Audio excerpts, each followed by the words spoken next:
Эми дагы зыян тууралуу айтсак, ширктин коркунучу тууралуу, ширктин кооптуулугу тууралуу кийинки билишибиз керек. Аллахтын ким эгерде ширк кыла турган болсо, ким Аллах Таалага башка бирөөнү теңдеш кылып жүргөн болсо, мындай адам баардыгыбызды мындан Аллах Таала сактаган болсун, алыс кылган болсун, Аллахтын кечирими менен кургалат. Аллахтын мээри менен кургалат. Мына ошо эң кооптуу нерсе да, субханалла. Мындан да коркунучтуу эмнени тапса болот да. Эсесер субханалла. Бирөө айтат, сени Аллах эч качан кечирбейт деп айтыла турган болсо. Мындан да коркунучтуу эмне бар да, субханалла. Ошон үчүн Аллах Таала айтып атпайбы? Канча жолу бияқта айтып атат. Инналлаха ла яғфиру ан юшрика бихи ва яғфиру ма дуна залика лиман яша. Чынында Аллах Таала ширк кылганды кечирбейт. Бирок андан башка күнөөлөрдү ким кааласа кечирет деген. Ширк кылса, демек Аллахтын кечирими менен кургалат деген сөз. Аллах аны кечирбейт деген сөз. Эч качан кечирбейт деген сөз. Ошондо кандай гана коркунучтуу нерсе да, субханалла. Жана имам Ат-Тирмизиде келтирген сахих хадисте пайгамбарыбыз саллаллаху алейхи вассалам айтып аткан. Аллах Таала айтты дейт.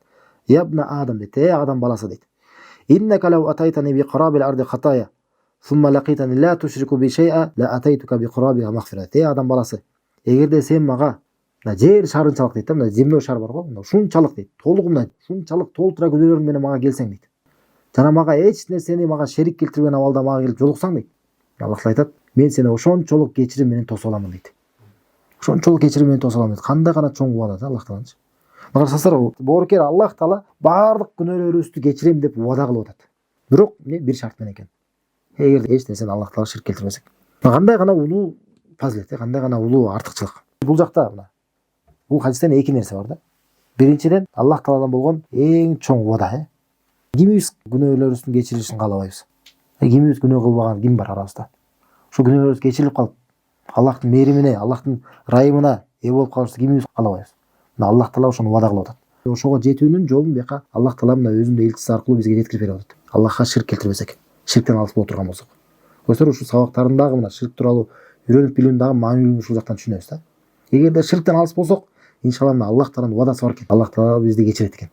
Баардык күнөөбүздү кечирет экен. Жана сабактын башында айткандай Аллах Таала бизди азаптабайт да. Бир жагында бул жакта хадисте кандай гана Аллах Таалада чоң убада бар, жана экинчи кандай гана чоң коркунуч бар. Кандай жагынан коркунуч? Ушул кечиримден куруп калуу кандай нерсе да. Билесиңер, субхана, канча гана күнөөлөрүбүз бар да. Кандай гана күнөөлөрүбүз бар. Аллах Таала кечиримдүү зат, Аллах Таала мээримдүү зат, Аллах Таала ырайымдуу зат.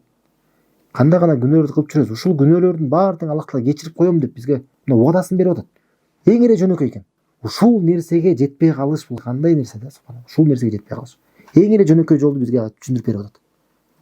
Кандай гана алсыздык да, субханалла. Кандай гана чоң коркунуч да, субханалла. Мына ошондуктан биз билиш керек, Аллах Таала ширк кылганды кечирбейт экен. Ширк кылганды кечирбейт экен, Бирок бул качан кечирбейт? Эгерде кайсы бир адам чоң ширк кылып жүрүп, тообо кылбай өлгөн болсо. Чоң ширк кылып, динден чыгара турган, баардык сооп иштерди үйүзүп кете турган чоң ширк. Ушундай ишти кылып жүрүп, тообо кылбай бул дүйнөдөн кайтып кете турган болсо, мына ушундай адамды Аллах Таала кечирбейт. Ушул коркунучтун баардыгы ушулар тууралуу айтылат да. Эгерде кайсы бир адам эгерде ширк кылып жүрүп, же капырчылык кылып жүрүп, ошо чоң ширк кылып жүрүп, бирок өлгөнгө чейин, бул дүйнөдөн кайтканга чейин тообо кылып кала турган болсо, анда Аллах Таала сөзсүз кечирет аны. Аллах Тааланын убадасы бар аны кечирем деген. Ошондо биз түшүнүшүбүз керек да, демек кечирбейт дегенде демек бир жолу кылып калсаң болду. Эч качан кечирбейт деген нерсе эмес да. Тообонун эшиктери ачык. Эки мөөнөт келип калганга чейин, Биринчиси качан? Пайгамбар саллаллаху алейхи вассалам айткандай, качан адамдын жаны кекиртекке келип калганга чейин дейт. Экинчиси качан күн кайра батыштан чыкканга чейин. Мына ушул убакыт келип калганга чейин тообо кылып калса болот. Аллах Таала кабыл кылат. Аллах Таала кечирет. Чоң ширкти дагы, чоң капырчылыкты дагы. Канча гана көп кылбасын. Бирок эгерде тообо кылбай ошол мөөнөткө чейин жетишпей калса, мына ушуну эч качан кечирбейт да. Ошондуктан көрсөңөр, мына биз тообого чакырабыз да азырчы. Өзүбүздү дагы, башкаларды дагы мына көрсөңөр, угуп аткандарды дагы баары биз тообого чакырабыз. Мүмкүнчүлүк бар кезде, мүмкүнчүлүк колубузда болуп турган кезде колдонуп калышыбыз керек да. Колдонуп калса Аллах Таала тообо менен кайтып. Тообонун өзүнүн шарттары менен. Өзүнүн шарттары бар тообонун. Чын ыхластуулук менен. Жана Аллах Тааланын ыраазычылыгына умтулуп, жил Аллах Тааланын ыраазычылыгы үчүн эле. Экинчи ошол күнөөнү таштап, ошол жерде адам кылып аткан болсо болду, кылбайм деп. Кийин ошого кайтпайм, эч качан кайтпаймын деген ниет менен. Эч качан кайтпаймын деген. Жана өкүнүү менен. Буга чейин мен кылып жүргөнүм туура эмес болгон экен. Мүмкүнчүлүк болсо мен ошолорду кылбайт элемин деген өкүнүү менен адам таштай турган болсо, Аллах Таала сөзсүз кечирет.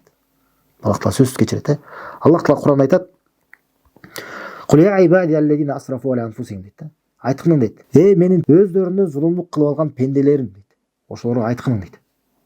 Бул аят тууралуу Ибн Масудтун айткан сөзү бар да. Аржа аятын фи китаби дейт да. Аллах Тааланын китебиндеги эң чоң үмүт салчу аят деген да. Мына ушул аяттан дагы көбүрөөк үмүт сала турган аят жок. Курандагы эң чоң Аллах адамдарга үмүт сала турган аят ушул аят. Айтат, айткан дейт, менин пенделерим өздөрүнө зулумдук кылып алган, күнөө кылып алган деген мааниде. Күнөө кылбаган ким бар арабызда? Күнөө кылбаган ким бар? Баарыбыз күнөөбүздө кемчиликтер, күнөөлөр бар туурабы? Демек бул аят кимге экен? Бизге, баарыбызга кайрылып экен да. Айт дейт, өздөрүнө зулумдук кылып алган менин пенделерим. Баарыбызга, бизге айтып атат. Аллах Таала пайгамбарга айтып атат.